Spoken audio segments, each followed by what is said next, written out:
Hello, welcome to Mary, the Woman versus the Myth, a documentary series that uncovers the historical and biblical truth about Mary of Nazareth, far from the later traditions, legends, and dogmas that reshaped her image over the centuries. Chapter 2: The Family and Children of Mary. What Greek reveals and tradition concealed. What if everything you believed about Mary's family was different from what the dogmas teach? What if a single Greek word, Adelphos, completely changed the history of Christianity? Today you will discover why the Gospels speak of the brothers and sisters of Jesus, and how tradition later tried to reinterpret a word that originally meant something far clearer. In this episode, we will unravel one of the most controversial topics in Christianity. Did Mary have other children? What does Adelphos truly mean? Where do the traditions about Joachim and a supposed Holy Family line come from? To dive into this fascinating subject, we begin with a provocative contrast. The children of Mary, historical reality versus sacred tradition. Everything begins with one Greek word, Adelphos. Its structure is revealing. A prefix indicating unity, one and the same. Adelphos, womb, belly, or place of birth. Etymologically, it means from the same womb, of the same belly, siblings born of the same mother or of the same origin. But Adelphos could also be used for literal brothers, for close relatives, or for members of a spiritual community. What the Bible says about the brothers of Jesus. The New Testament is not ambiguous. In Mark 6:3 and Matthew 13:55, the brothers of Jesus are explicitly named: James, Joseph, Simon, and Judas. And it mentions sisters, at least two. Yes, this suggests that Mary not only had more children besides Jesus, but possibly up to 7 children in total, including Jesus and his brothers and sisters. In John 7:5, it states that even his brothers did not believe in him.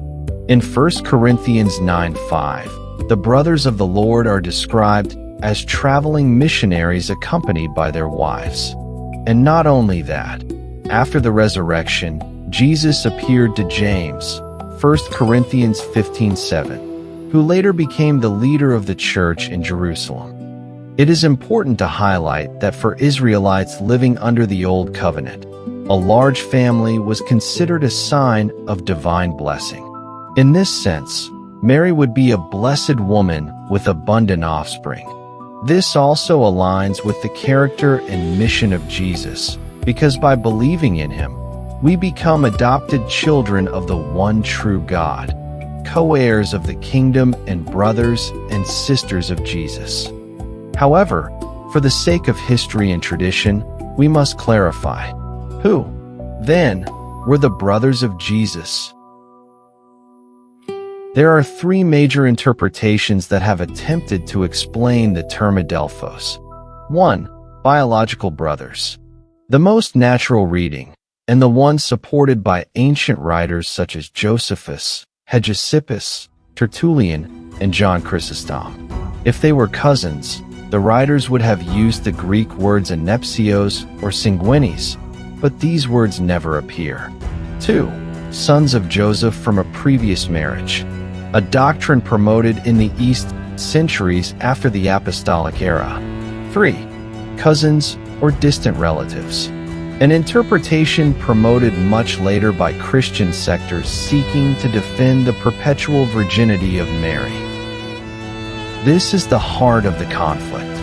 How centuries of tradition attempted to redefine a Greek term whose basic meaning is unmistakable. The second major theme, the parents of Mary, origin of Joachim and Anne. The names Joachim and Anne do not appear in the New Testament nor in any first-century Christian source. Their first known appearance is in the Proto-Evangelium of James, an apocryphal gospel dated to the mid-2nd century, which narrates the couple's sterility, an angelic promise, and Mary's miraculous birth. Other apocrypha from the 2nd to 5th centuries, such as the Gospel of the Nativity of Mary and Pseudo-Matthew, repeat this story almost entirely, helping popularize the idea of the grandparents of Jesus in liturgy and art. Historical reliability and scholarly debates. Scholars agree these Gospels are apocryphal. They are not part of canonical revelation and mix devotional fiction with possible historical memories. Ancient authors like Jerome and several popes of the 4th and 5th centuries criticized the Proto-Evangelium of James for its implausible details, though the Church preserved the liturgical memory of Joachim and as pious tradition, not as proven history.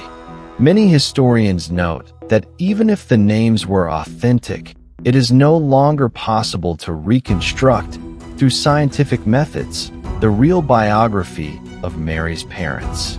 Archaeology of Nazareth and surroundings. Excavations in Nazareth confirm that in Jesus' time it was a small agricultural village, with houses carved into the rock, silos, and storage systems, not a major city.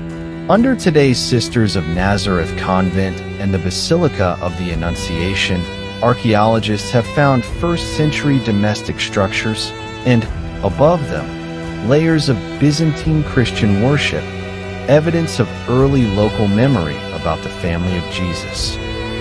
However, clear evidence of specific Marian devotion in Nazareth, inscriptions, churches dedicated to Mary, iconography, appears only in late antiquity, centuries after Mary's lifetime. Ein Karim and other family shrines. The identification of Ein Karim, Ein Karim, as the village of Zechariah and Elizabeth, and thus the site of the visitation, does not appear until 6th century pilgrims like Theodosius. From then on, the site accumulated Byzantine, Crusader, and modern sanctuaries. But archaeology shows these Christian cult sites stand on springs and hills that already had religious significance in Jewish or pagan contexts. Similar phenomena occur with other shrines linked to Mary's extended family. The continuity of a sacred location is far easier to demonstrate than the historical accuracy of the specific tradition. Syncretism and the figure of Saint Anne. Devotion to Saint Anne developed first in the East, with churches dedicated to her in Jerusalem by the 6th century, and spread to the West during the Middle Ages. In parts of Europe, historians of religion note that saints like Saint Anna inherited symbolic traits: late motherhood, protection of pregnant women, connection with springs and seasonal cycles, traditionally attributed to pagan goddesses such as Anna Perenna, Roman, or Dana, Celtic. This indicates processes of substitution and reinterpretation rather than a direct historical lineage. From Catholic theology, however, it is emphasized that even if popular imagery borrowed cultural elements, the veneration of Saint Anne rests on her role in salvation history as preserved by Christian tradition, not on pagan origins. A sector of historiography, including Protestant and some Catholic authors, argues that Joachim and Anne are legendary constructions created to fill the narrative gaps around Mary's childhood and to offer models of piety resembling biblical motifs of miraculous births. From this perspective, there is no way to verify their names or biographies. Therefore, it is more accurate to speak of devotional tradition than historical biography. Conclusion: when we bring together the biblical, linguistic, and archaeological evidence, a surprising picture emerges. Jesus did have brothers and sisters.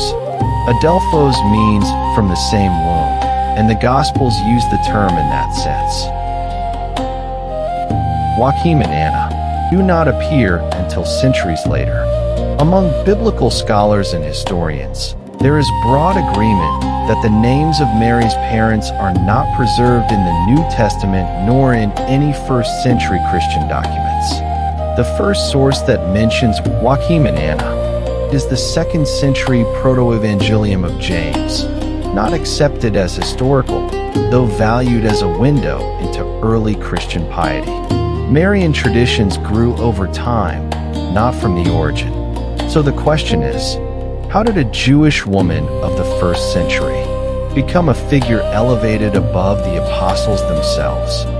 If this video made you think, do not forget to subscribe, leave a comment, and activate the notification bell.